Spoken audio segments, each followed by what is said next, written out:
Yakuza 3 was a game that had a lot riding on it. Not only was it finally going to give fans the continuation of Kazuma Kiryu's story they had been waiting years for, but it was also going to be the first game in the series released on the PlayStation 3 for most fans around the world, as Ryuga Gotoku Kenzan was never released outside of Japan. So fans all over the world had super high expectations for Yakuza 3 and were itching for it to finally release. But as I'm sure a lot of you guys probably already know, Yakuza 3 is a title that's generally seen as one of the weaker entries in the series by a lot of fans nowadays.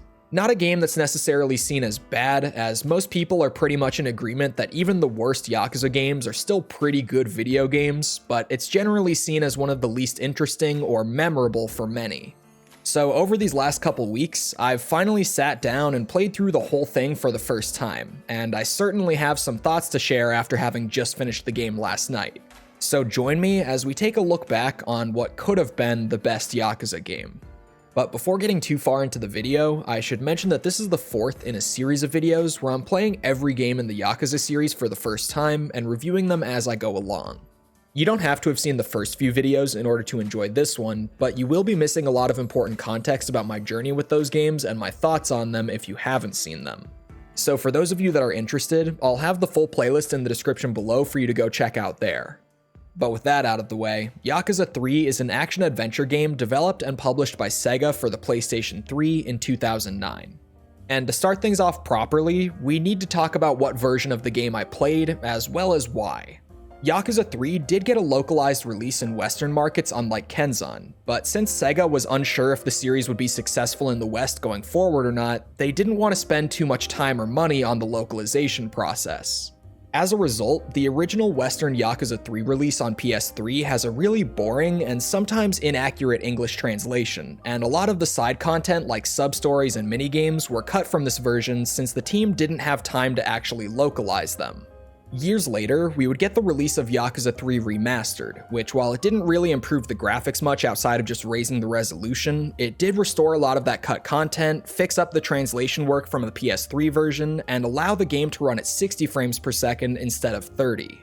The remastered version does introduce some slight gameplay bugs due to the higher frame rate, but generally offers an experience that is more accurate to the original Japanese release on the PS3. So for the sake of this video, I actually picked up both an old physical copy of the Western PS3 release and the PC port of the remaster and played a little bit of both, but completed my main playthrough on the PC remaster. This way, I got to mainly experience the game in a more faithful manner to the original Japanese release, but also mess around with that old localized version just enough to get a strong first-hand understanding of the differences between the two. It's not something that I'm going to mention a whole lot throughout the video, as the remaster really isn't that different from the original PS3 release outside of restoring the cut content. But if there's ever an important distinction to be made about the PS3 version versus the remaster, I'll be able to do so, as well as show you some of my own footage to back it up. But now that we've covered that base, let's go over the story real quick. Like I mentioned before, Yakuza 3's story continues the adventures of Kazuma Kiryu from Yakuza 1 and 2. The game takes place 2 years after the events of Yakuza 2, with Kiryu and Haruka having moved down to Okinawa and opened up an orphanage there to finally get away from the criminal underworld of Tokyo. We get to see Kiryu living a more peaceful life and taking care of the 9 kids that he has there. But, of course, the game's story wouldn't be very interesting if things stayed that way. We cut back to Tokyo, where we see Daigo Dojima, who's now become the 6th chairman of the Tojo clan after the events of Yakuza 2. He's greeted in his office by Shintaro Kazama, Kiryu's father figure who we saw die at the end of the first game. He reveals to Daigo that he's there because he wants the land deed to Kiryu's orphanage in Okinawa, but when Daigo refuses to sign it over to him, his bodyguard draws a gun and shoots Daigo in the chest. Shortly after this, Kiryu catches wind of the situation and returns to Kamurocho where everything is laid out to him. It's explained that there was a deal being proposed by a Japanese minister to build a luxury resort in Okinawa that the Tojo clan was involved in, but once Daigo learned that it would mean evicting Kiryu and his children from the orphanage, he pulled out of the deal. So some unknown party is working behind the scenes to push the Okinawa deal through, and more importantly, someone within the Tojo clan seems to be secretly helping them. So of course, it's up to Kiryu to find out who's behind it all in order to protect his kids back at the orphanage, while also cracking a few skulls along the way. Also behind the scenes though, there's a conflict brewing within the Tojo clan thanks to Daigo being out of commission for the time being. Multiple family patriarchs are looking to take control of the Tojo for themselves in his absence, but Kashiwagi, the current captain of the Tojo clan, wants to bring in Kiryu as a temporary chairman to hold the clan together. This upsets multiple of the family patriarchs, and along with going to war with one another, they all want Kiryu out of the picture now as well. Now, what I just gave you was a very simplified and non-spoilery way of explaining the plot here. It's honestly pretty hard to talk about Yakuza 3's story without spoiling anything, as it's so full of twists and crazy reveals throughout the entire run. But I think that little summary gives you a good idea of what's going on for the majority of the game. It's a really strong setup with some really strong writing to back it up. I mean, hell, all 9 of the kids in the orphanage are full-blown main characters of their own, and you'll get to know each and every one of them and their unique personalities as you play through Kiryu's day-to-day caretaker activities. A lot of people dislike how much of Yakuza 3's runtime is spent at the orphanage doing these more slice-of-life activities, but I think that they're pretty enjoyable in their own right. Though that's also probably just because of how incredibly wholesome it is to see Kiryu take on a more fatherly role and try to be there for these kids when no one else can be. That being said though, these portions of the game aren't without their issues. I wouldn't say that they shouldn't be in the game, as like I said, I think they're good and they really do need to be there in order for some of the more emotional scenes later in the game to actually work. For about the first third of the game, you'll spend most of your time doing day-to-day tasks around the orphanage, which is fine in terms of giving the game a slower start and allowing you to understand what Kiryu's been up to these last couple of years. But there are a lot of times during this first act of the game where you'll start to see glimpses of what's happening back in Tokyo or with rival Yakuza families, and it will start to seem like everything is about to get going, just for you to get pulled back into another couple hours of babysitting. And this issue isn't limited to the opening act of the game either, as there are times later on in the game where Kiryu will just suddenly go, I should head back to the orphanage and check in on things. And when he does, the main conflict will just get put on pause for the time being so that Kiryu can go and teach the kids how to express their gratitude to others or some other random side plot. So it's not that I dislike these parts of the game entirely, in fact, I want to emphasize that I really do like them. I just hate how much they bring the main conflict to a screeching halt whenever they pop up. It's a weird double-edged sword because if you don't include these more slice-of-life elements with the kids, then players have no reason to care about the orphanage throughout the story. But if you do what they did here and you cram it into a more traditional Yakuza story, it feels like it destroys the pacing. And if they had opted for the possible third option of just making the orphanage arc of Kiryu's life a full game of its own, then you probably would get a game that's even more disliked by fans than Yakuza 3 already is. But there are some redeeming qualities in the story that do somewhat make up for this stuff, like Majima of course returning and being the unhinged goofball that we all know and love. And also an entirely new set of antagonists that I adored during my playthrough. I mean, really, I got a ton of enjoyment out of every single new antagonist introduced here, but one certainly stood out from the rest for me personally. That one being Yoshitaka Mine. Mine is a newer member of the Tojo clan, only having joined while Kiryu was off living in Okinawa. He's an extremely successful stock trader who managed to get himself involved in the Tojo clan thanks to his connection to another of the new antagonists, Tsuyoshi Kanda. Out of all the Tojo's patriarchs, he's seemingly the most mild-mannered and reserved of the bunch, but as the game goes on, we see more and more of what's hiding underneath the mask that he puts on. In reality, he's a cold, cynical, and borderline psychopathic man who will stop at nothing to get what he wants.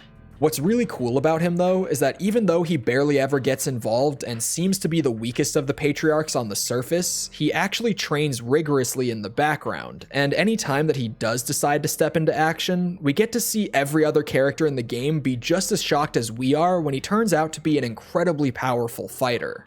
To dive into his character any deeper would mean massively spoiling the game though, so I'll just end this little tangent about Mine by saying that he's easily one of the best antagonists the series has produced up to this point. And I honestly have to say that he's my new favorite of the bunch, even above Ryuji from Yakuza 2. My only real complaint with Mine is that he doesn't get enough time on screen to really be fleshed out as well as he could have, but that's more a complaint with how Yakuza 3's story tries to juggle its many characters and plot threads than it is with Mine himself. But I'm doing that thing again where I spend way too much time in these videos talking about the story, so let's finally get into the game itself. And as always, it's only natural to start by covering the game's visuals. Yakuza 3 looks really damn good for something released in 2009, especially if you play it on the remaster where you can play it in 4K and at a buttery smooth 60 FPS. And while fans in Japan would have already seen characters like Kiryu and Majima on the PS3, there are a ton of other characters returning from the PS2 games that were almost jarring to see in such a higher fidelity. I mean, seriously, I didn't even recognize Daigo Dojima until they actually said his name out loud, because his model here is just that much better than it was on the PS2. Returning locations like Kamurocho also look stunning compared to what we saw in the PS2 games. However, I did feel like the lack of fixed camera angles took away from that more stylized look that the open world has always had in these games. Don't get me wrong, this new third-person camera still works really well, and in the new Okinawa areas, I never felt like anything was missing. But walking down the streets of Kamurocho for the first time here just felt off in a way that's kind of hard to describe. I did of course get used to it by the end of my roughly 30-hour playthrough, but if you know me, you know that I'm a bit of a sucker for fixed camera angles in games like this, so I did find myself kind of wishing that they had stuck with that style here. As you might expect though, there's a lot more detail packed into just about everything in the game, with it being a significant step up even from Kenzan. It seems like the team was getting a better feel for how to work on the PS3's hardware, and as a result, we got much more densely packed cities, way more details in terms of like signs on buildings or random objects on the streets, and even some cool touches like how you can now see enemies' faces get bloodier during combat thanks to Kiryu breaking their noses or busting their lips. It's clear that a ton of love went into this game's visual presentation, and it really does pay off, especially for fans outside of Japan who would have jumped straight from Yakuza 2 to this. But as we all know, a game's visuals can only carry it so far, so how has the gameplay actually evolved from previous titles? Well, it certainly hasn't evolved much. Okay, well, maybe that's a bit harsh, but let me explain. The open world experience has evolved quite a bit, but the combat is where we have some issues. Not necessarily because it's bad, but because it just really hasn't changed all that much compared to Yakuza 2. To be fair here, Kenzan's combat also felt very similar to Yakuza 2, but everything about that game's combat ended up feeling super fresh since it was completely centered around sword fighting and also brought a ton of innovation to the heat moves. But Yakuza 3 has moved back to being centered around modern street brawling, so it ends up still feeling like a PS2 game in more ways than not. It especially doesn't help that most of Kiryu's combat abilities and animations are still just ones that are being reused from Yakuza 1 and 2.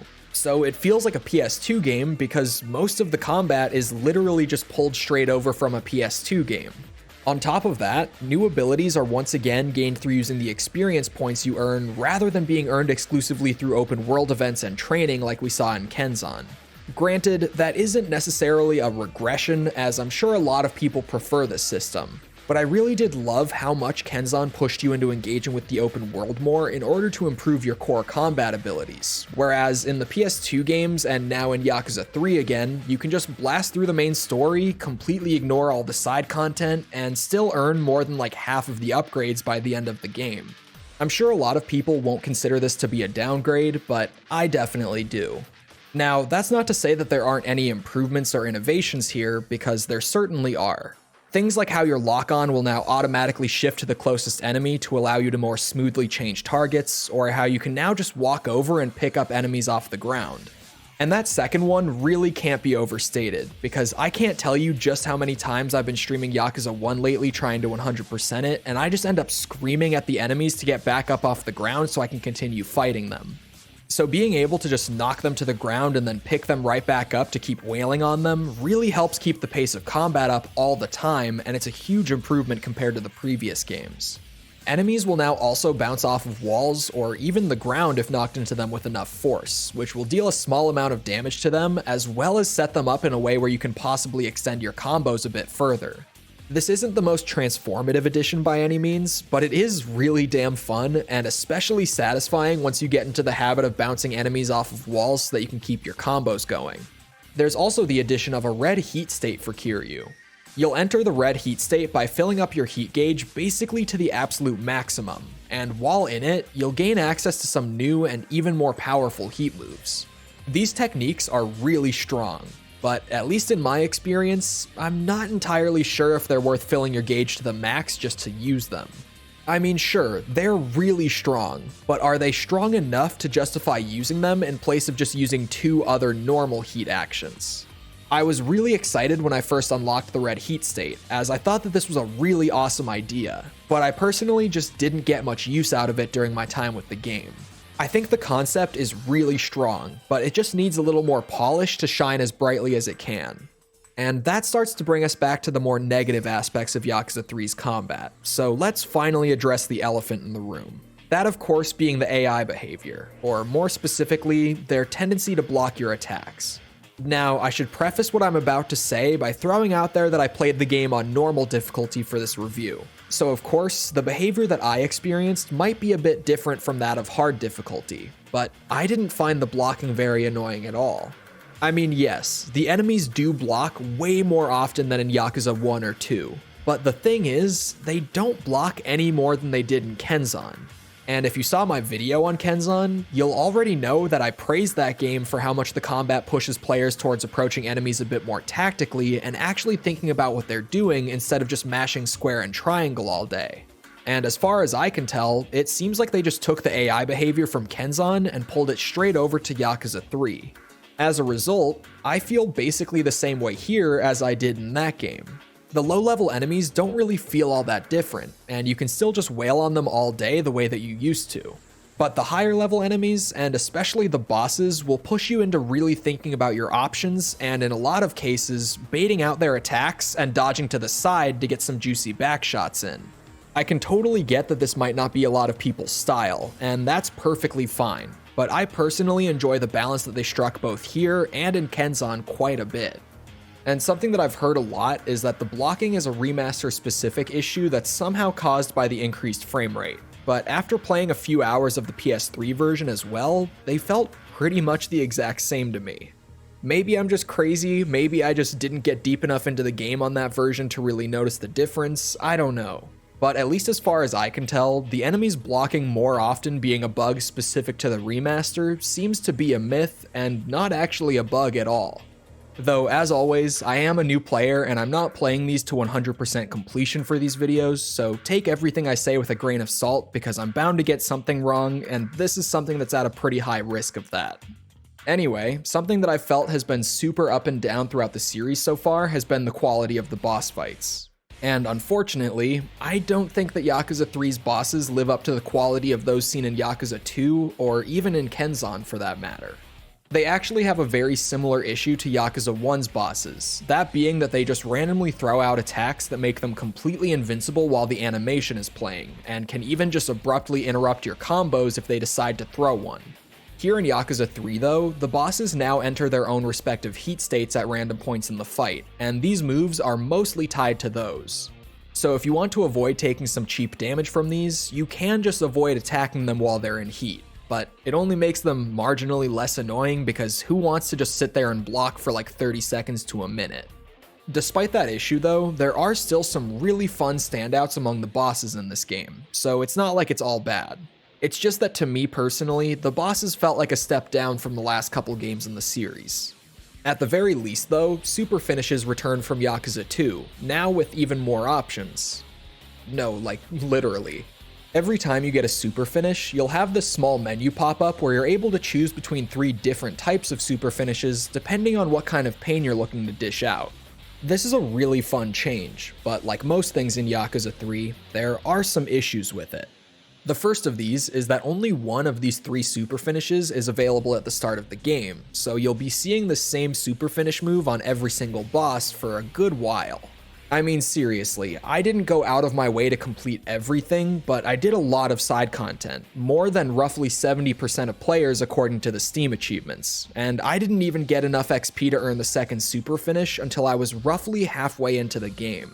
And beyond that, I didn't have enough to unlock the third one until I was about 3/4 of the way done.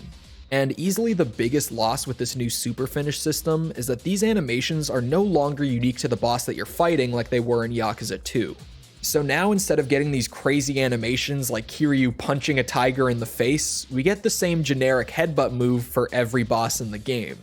They're still a good amount of fun, and having a set of 3 universal animations is certainly better than nothing, but it's hard to ignore just how much of a step down they are from the super finishes in Yakuza 2.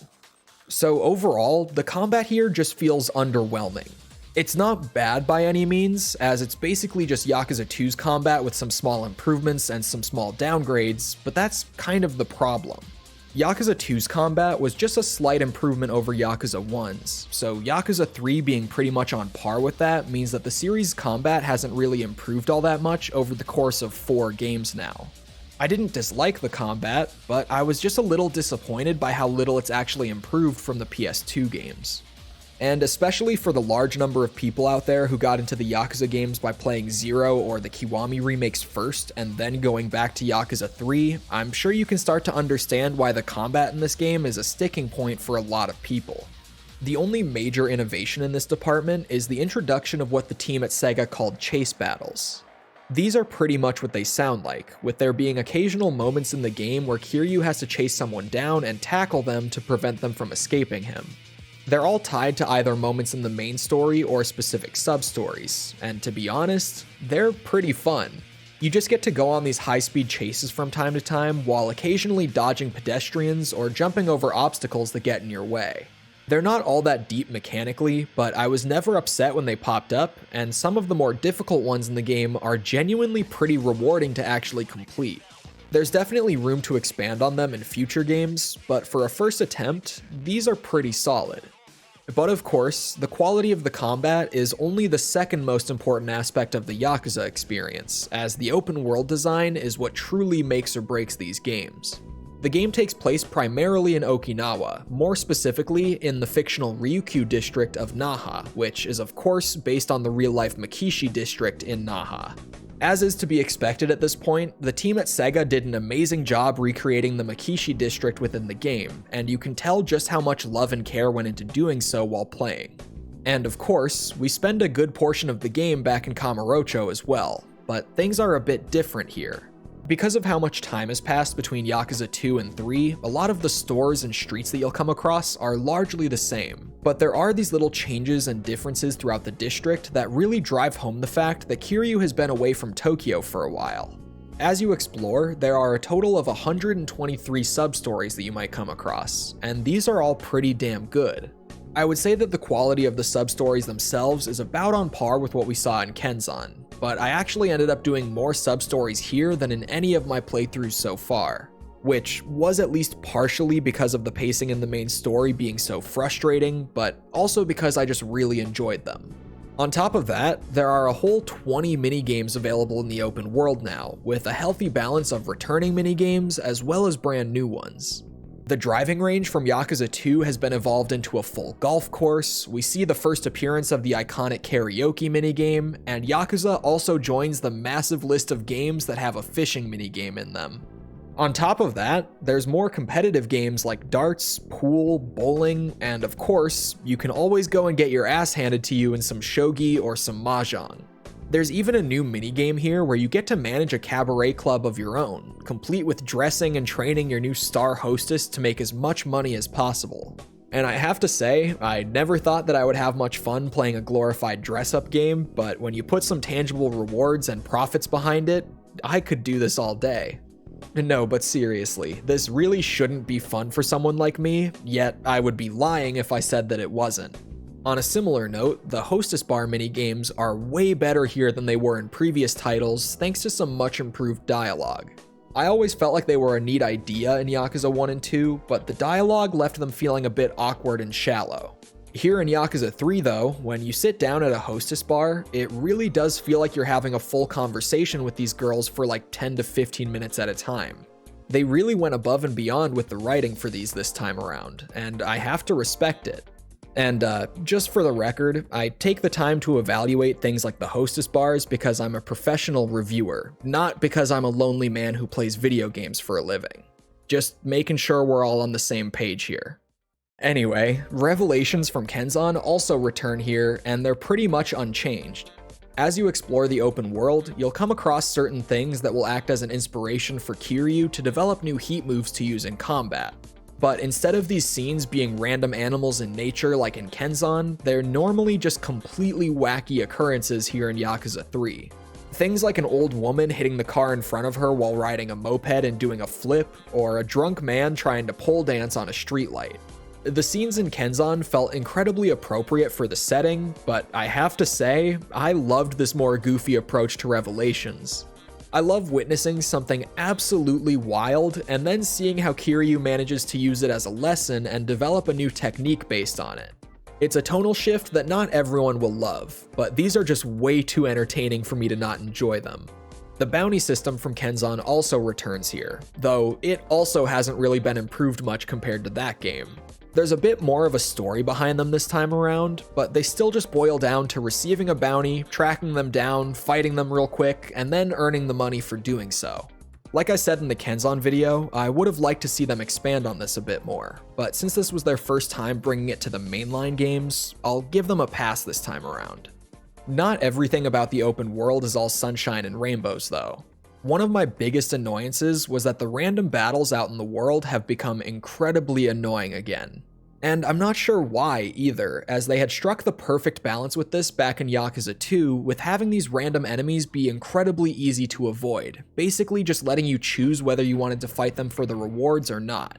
The system stayed mostly the same in Kenzan, but here in Yakuza 3, we've essentially just reverted back to the way it worked in Yakuza 1. Random battles are more frequent, more difficult to avoid, and because of the game's more defensive playstyle, also take a bit longer to complete than before. But I do have to say, the seamless transitions between exploration and combat when the battles start is really damn cool, and would have been an awesome way to smooth out the pacing with these battles if they hadn't messed up just about everything else with them here. And honestly, things like that sum up how I feel about Yakuza 3 really well. There are so many steps forward here that should make this the best game in the series so far, but it also just takes a lot of weird steps back. My playthrough was constantly this wild ride where I would go from, oh man, what an awesome improvement, to how did they manage to mess this up again? If Yakuza 3 had simply improved the things that were still rough in Yakuza 2 and didn't change things that were already fixed, it would have been the best game in the series up to this point. I mean, it already has my favorite story, my favorite sub-stories, the most diverse set of mini-games, my favorite soundtrack, and so much more, but because of all those unnecessary downgrades, it's an experience that comes out feeling less polished than both Kenzan and Yakuza 2. That being said though, it's still a really great game, and one that I can appreciate quite a bit despite all its flaws.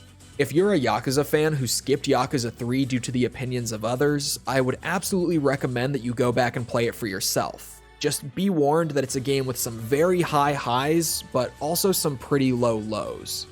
And at the end of the day, I'm going to give Yakuza 3 an 8 out of 10. Hey guys, thanks for making it to the end of this long-winded rant session. If you enjoyed what you saw, I would really appreciate if you could drop a quick like or subscription since it would go a long way towards supporting the series. And if you're looking to support the channel even further, consider joining our amazing group of channel members and patrons who help make videos like this one possible. Anyway, this video has already taken up enough of your time, so I'm going to get back to working on the next one. Thanks again for watching guys, and I hope to see all of you right back here for the next Yakuza review.